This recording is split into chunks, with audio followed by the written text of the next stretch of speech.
Hello the white कोटर्स, कैसे हैं आप सब। तो हमारी प्लेलिस्ट जो थी वो चल रही थी साइकेट्रिक की। फर्स्टली अपन ने डिस्कस किया था मेंटल स्टेटस एग्जामिनेशन इंट्रोडक्शन में।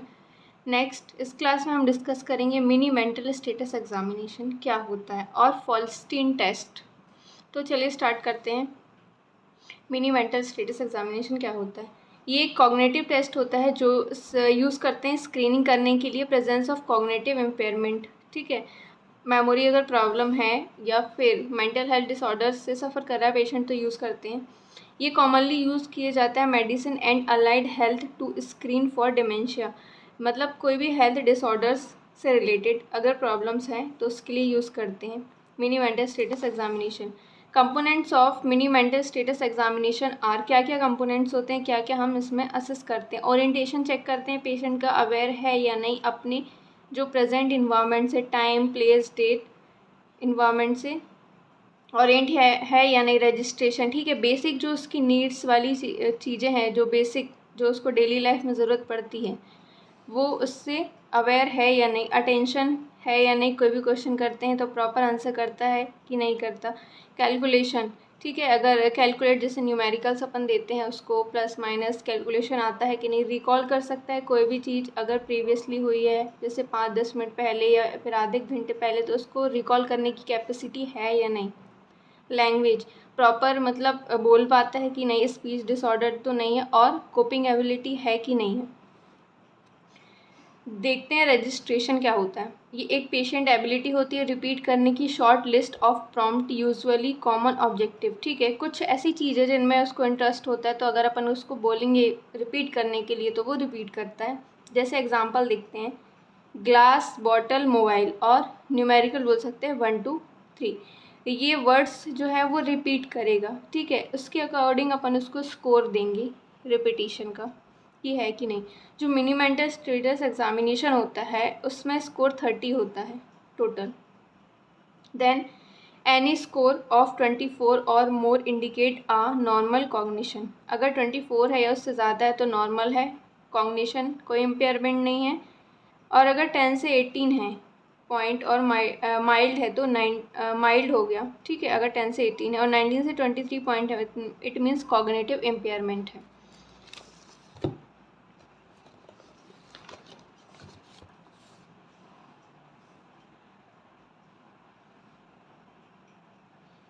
देन देखते हैं साइकोलॉजिकल टेस्ट। कुछ टेस्ट जो अपन करते हैं मेंटल हेल्थ डिसऑर्डर वाले पेशेंट के साथ। Intelligent test, Stanford Binet intelligent scale test. इस टेस्ट में स्कोर जो रहता है वो हम इंटेलिजेंस क्वेश्चन मतलब आई क्यू लेवल देख के देते हैं। The IQ was originally computed as the ratio of person mental age, मतलब जो पेशेंट है उसकी मेंटल एज के अकॉर्डिंग, और जो अपन क्वेश्चन पूछ रहे हैं तो जो अपन ने क्वेश्चन पूछा है तो जो अपन को आंसर मिल रहा है तो एज के अकॉर्डिंग आंसर कर रहा है कि नहीं, या फिर उससे ज़्यादा आंसर है उसका या फिर उससे कम लेवल है। His chronological physical age multiply by 100। देखते हैं फॉर्मूला क्या होता है। आई क्यू इंटेलिजेंट क्वेश्चन जो अपन ने अभी डिस्कस किया, एम ए मेंटल एज है उसकी। ठीक है, मेंटल एज ये क्या बताएगा, रीजनिंग अपन कोई भी क्वेश्चन करेंगे ये उसका लेवल। सी ए एक्चुअल या फिर ओरिजिनल जो एज है अभी करंट वो इंटू 100। एक्चुअल एज यहाँ पे पेशेंट की जैसे 18 एग्जांपल लिया अपन ने, 18 है। ठीक है, अपन ने कुछ क्वेश्चन किया कोई भी हो गया, रीजनिंग मैथ्स कोई भी, उसके लेवल का, तो उसने उस लेवल का आंसर दिया एज के अकॉर्डिंग या फिर उससे मतलब कम लेवल का, कोई सेंस नहीं, तो उसके अकॉर्डिंग यहाँ पे नंबर लिखेंगे। देन उसके बाद यहाँ पे को सॉल्व करेंगे। इसमें भी एक रेंज होती है। ठीक है, अगर 70 से कम है इट मीन्स आई क्यू कम है, और इसमें एक नॉर्मल रेंज होती है एवरेज जो आई क्यू बोलते हैं एडल्ट की, 90 से 109। ठीक है, ये एक एवरेज एज होती है आई क्यू लेवल जानने की। नॉर्मल जो चाइल्ड रहता है उसकी मेंटल एज जो रहती है वो इक्वल रहती है क्रोनोलॉजिकल एज की। ठीक है, और जो मेंटल रिटार्डेड रहता है अगर लेस देन 70 है जो रेंज है इट मीन्स वो एमआर के अंदर आता है, मतलब मेंटल रिटार्डेशन पेशेंट है, मेंटल डिसऑर्डर से वो सफ़र कर रहा है। देन देखते हैं bachelors Adult Intelligence Scale WAIS and Bachelor's Intelligence Scale for Children, Binet Kamath Test of Intelligence, Bhatia Battery Test for Intelligence Personality Test, Minnesota Multiphasic Personality Inventory MMPI, then Cattell 16 Factor Personality Inventory, Basic Personality Inventory BPI, thematic apperception test होता है, and Rorschach test, projective test. ये projective test के अंदर आते हैं, तो देखते हैं प्रोजेक्टिव टेस्ट क्या होता है। Projective test are intended to uncover feeling, जो फीलिंग्स होती हैं, डिज़ायर्स होती हैं, मोटिव्स होते हैं, ठीक है। अनकवर जो दिखाई नहीं देती, ऐसे behaviours, and conflict that are hidden, ऐसे कॉन्फ्लिक्ट जो माइंड में चल रहे होते हैं, जो हिडन होते हैं फ्रॉम कॉन्शियस अवेयरनेस, जो जिस चीज़ के लिए पेशेंट जो रहता है वो अवेयर नहीं रहता, उसको ये भी नहीं पता होता कि ऐसा चल रहा है। Therefore, the projective test claim to reveal information about unconscious process. इन सब जो पेशेंट हैं, इनकी जो प्रोसेस है वो रिवील करता है ये प्रोजेक्टिव टेस्ट, ठीक है, इनके बारे में जो भी अनकॉन्शियस प्रोसेस चल रही होती है। तो देखते हैं रोशन इंकबॉट टेस्ट। ये एक इंकबॉट टेस्ट होता है, projective assessment which subject look at 10 MVS इंकबॉट। ये एक इंकबॉट इमेज टेस्ट होता है। इसमें हम कुछ पेजेस देते हैं पेशेंट को, पेजेस देने के बाद कुछ इंक ड्रॉप्स उसमें जो रहता है वो, ठीक है, ऐसा डालते हैं, और फिर दो जो फोल्ड्स हैं पेजेस को फोल्ड करेंगे। देन उसके बाद पेशेंट को बोलेंगे कि आइडेंटिफाई करो इसमें कौन से, मतलब जो एनिमल है, कैट, डॉग, या फिर कोई भी ऐसा क्या उसमें जो है वो ड्रॉ हुआ है। ये होता है इंकबॉट टेस्ट। ऐसा मतलब 10 इमेजेस उससे आइडेंटिफाई कराएंगे और फिर देखेंगे कि उसकी जो मतलब इंटेलिजेंस है कि वो सही बता रहा है या नहीं पेशेंट।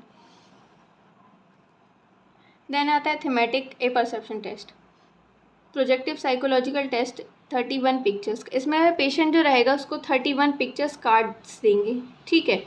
उसके बाद उन कार्ड्स के थ्रू उसको पेशेंट को बोलेंगे कि एक स्टोरी फॉर्म करो कि तुम्हारे माइंड में इन कार्ड्स को देख के क्या स्टोरी आ रही है, या फिर कोई डिस्क्रिप्शन बताओ इनके बारे में about relationship and social situation. इसके बारे में कोई रिलेशनशिप बताओ कि जो कार्ड्स है उनका एक दूसरे से क्या रिलेशन है। देन आता है ड्रॉ अ पर्सन टेस्ट। इसमें क्या होता है, साइकोलॉजिकल प्रोजेक्टिव पर्सनालिटी टेस्ट होता है, कॉग्निटिव टेस्ट होता है। इसमें चिल्ड्रंस जो रहते हैं उनको बोलेंगे कि मैन वुमेन कोई भी ड्रॉ करो और स्टोरी जो रहती है वो एक स्टोरी क्रिएट करने बोलेंगे, स्टोरी बेस्ड ऑन एम्बिवियस पिक्चर्स, ठीक है। कुछ पिक्चर्स बनाएंगे वो, देन उसके बाद उन्हीं पिक्चर्स के थ्रू स्टोरी क्रिएट करो कि आपके माइंड में क्या चल रहा है। देन आता है house tree person test.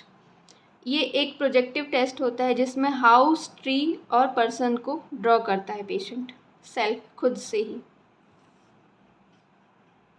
Next हम देखते हैं psycho analytic theory of personality development. ये साइको एनालिटिक थ्योरी है पर्सनालिटी डेवलपमेंट की, जो सिगमंड फ्रॉइड जो साइको एनालॉजिस्ट थे उन्होंने बताया था। Sigmund Freud argued that personality is formed through conflict among 3 fundamental structure human mind में 3 fundamental structure चलते हैं जिनके अकॉर्डिंग जो रहता है वो पर्सनालिटी डेवलप करते हैं, ठीक है। फर्स्टली देखते हैं इड, ईगो, सुपर ईगो, 3 रहते हैं। इड फर्स्ट देखते हैं, इड मतलब आई वॉन्ट, ठीक है। जैसे छोटे बच्चे होते हैं ना, ज़िद्दी होते हैं, बहुत ही ज़्यादा ज़िद करते हैं, अगर उन्होंने कुछ बोला तो वो चीज़ उनको चाहिए ही है, ये है id. Id is the primitive and instinctive component of personality. Primitive मतलब बेसिक और इंस्टिंक्टिव, ठीक है, मतलब इंस्टेंट चाहिए, कोई वेट नहीं होगा उसके लिए, उन्होंने जो बोला वो चाहिए। कंपोनेंट ऑफ पर्सनालिटी, ये पर्सनालिटी के कंपोनेंट है। The unconscious id seeks instant gratification for our wants and need. Unconscious उनको ये भी नहीं पता होता कि हम मांग क्या रहे हैं, इड ज़िद्दीपन रहता है ना, इसलिए। सीक्स इंस्टेंट ग्रेटिफिकेशन मतलब कि उनको वो चीज़ चाहिए, ये वो वेट नहीं कर सकते हैं, ठीक है, और उनके बदले में उनको वो कुछ और चीज़ भी नहीं चाहिए, जो उन्होंने डिमांड की है वही चाहिए। The id operate on the pleasure principle. जो इड रहता है वो ऑपरेट करता है प्लेजर प्रिंसिपल को। अगर बच्चों ने ज़िद की और वो चीज़ उनको मिल गई तो वो प्लेजर फील करेंगे, बट अगर नहीं मिलती है तो उसके भी साइड इफ़ेक्ट्स होते हैं। Which is the idea that every wishful impulses should be satisfy. हर एक विशफुल इम्पल्सेस मतलब अगर उनको कोई चीज़ चाहिए वो मिल गई तो वो सेटिस्फाई हो जाएंगे इमिडिएटली, ठीक है, रिगार्डलेस ऑफ द कॉन्सिक्वेंस। और ये नहीं सोचेंगे उस चीज़ की डिमांड मुझे करनी थी या नहीं, आगे क्या होगा, कुछ भी नहीं। When id achieve its demand, अगर इड अचीव कर लेता है अपनी डिमांड को, ठीक है, वी एक्सपीरियंस प्लेजर, तो वो जो बच्चा है वो प्लेजर फील करता है, मतलब खुश हो जाता है बहुत कि हाँ मुझे ये चीज़ मिल गई, मैंने ज़िद की तो। When it is denied we experience unpleasant और टेंशन, अगर बच्चे ने ज़िद की और उसको वो चीज़ नहीं मिली तो वो अनप्लेजर फील करेगा, इरिटेट हो जाएगा, अच्छा नहीं लगेगा, रोएगा, परेशान करेगा और टेंशन में भी रहेगा। कई बच्चे तो खाना भी नहीं खाते। Id driven behaviour are impulses and may be irrational, ठीक है, जो इड रहता है वो उससे बिहेवियर बहुत अफेक्ट करता है suddenly, and may be irrational, उसका मतलब कोई रैशनल नहीं है, कोई पर्पस नहीं होता कोई चीज़ का, बट बच्चे हैं वो तो ज़िद करेंगे। Then personality of the newborn child is all id, जो न्यूबॉर्न चाइल्ड होता है उसकी पर्सनैलिटी बिल्कुल इड के जैसे होती है। Only later does in develop an ego and super ego, और फिर बाद में ईगो सुपर ईगो डेवलप होता है।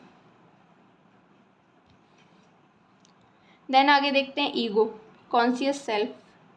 जो ईगो रहता है वो रियलिटी पे बेस्ड रहता है। Ego acts according to the reality principle, जो ईगो रहता है वो रियलिटी प्रिंसिपल पर बेस्ड रहता है। उसको ये चीज़ पता रहता है कि रियल क्या है। अगर किसी बच्चे ने, ठीक है, कोई चीज़ मांगी है और फिर पेरेंट्स अगर नहीं दिला पा रहे हैं तो उसको ये तो है कि हाँ मैंने ये चीज़ मांगी है बट मुझे ये पता है कि नहीं मिलेगा, ऐसा, इस टाइप का behaviour. Ego acts according to the reality principle, ये रियलिटी प्रिंसिपल पर बेस्ड होता है। ईगो डील्स विथ रियलिटी, जो रियल है, सही है, वो उससे डील करता है। Trying to meet the desire of the id, ठीक है, वो ट्राई करता है कि मैं ज़िद करूँ तो चीज़ें मिल जाएंगी, बट नहीं करता। In a way that is socially acceptable in the world, उसको ये चीज़ें पता होती हैं कि मैं ज़िद भी करूँगा तो भी ये चीज़ नहीं मिलेगी क्योंकि ये चीज़ मेरे लिए सही नहीं है, ऐसा। Conscious ego mediated between the id and super ego, जो कॉन्शियस ईगो, इसमें क्या है, जो कॉन्शियस ईगो है जिसकी बात कर रहे हैं, जो पढ़ रहे हैं, ईगो इड और सुपर ईगो के बीच में होता है। इड मतलब ज़िद्दीपन टोटली, ईगो रियलिटी पे बेस रहता है। सुपर ईगो में जो बच्चा रहता है वो कॉम्प्रोमाइज़ कर लेता है चीज़ों से। ये बैलेंस करके रखता है प्रिमेटिव ड्राइव्स को, जो बेसिक ड्राइव्स एक्सटर्नल वर्ल्ड में, उनको बैलेंस करके रखता है और बैलेंस करने में भी हेल्प करता है। देन सुपर ईगो क्या होता है, ऑल्सो नोन एज कंसाइंस, ये मॉरल सेंस होता है, राइट एंड रॉन्ग, मतलब कि बच्चा है उसको ये चीज़ पता होती है कि मेरे लिए क्या सही है और क्या गलत है। ये एथिकल प्रिंसिपल पर बेस्ड होता है।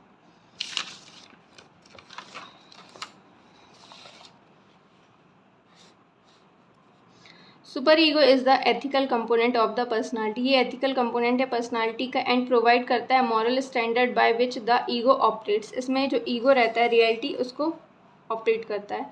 It is referred to as perfection principle, इसको हम परफेक्शन प्रिंसिपल भी बोलते हैं।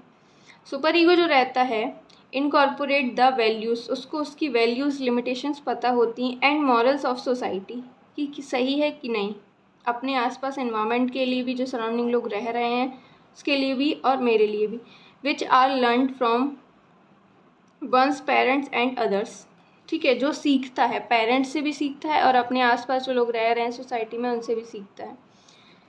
It develops around the age, ये एज के अकॉर्डिंग डेवलप होता है, 3 से 5 ईयर एज में डेवलप होता है। ड्यूरिंग द फैलिक स्टेज में डेवलप होता है ये super ego. Phallic stage of psychosexual development, ये फैलिक स्टेज में साइकोसेक्सुअल डेवलपमेंट में। नेक्स्ट हम देखते हैं साइकोसेक्सुअल डेवलपमेंट क्या होता है। According to the famous Sigmund Freud, जो साइको एनालिस्ट थे, children go through a series of psychosexual development, ये स्टेजेस होती हैं, ठीक है, जैसे ओरल हो गया, एनाल हो गया, फैलिक हो गया, लेटेंट हो गया, ये एक स्टेजेस में होता है। Lead to develop adult personality develop करती हैं। Being unsatisfied at any particular stage can result in fixation, अगर किसी भी स्टेज में अगर वो सेटिस्फाई नहीं है, ठीक है, उसमें भी प्रॉब्लम्स क्रिएट होती हैं।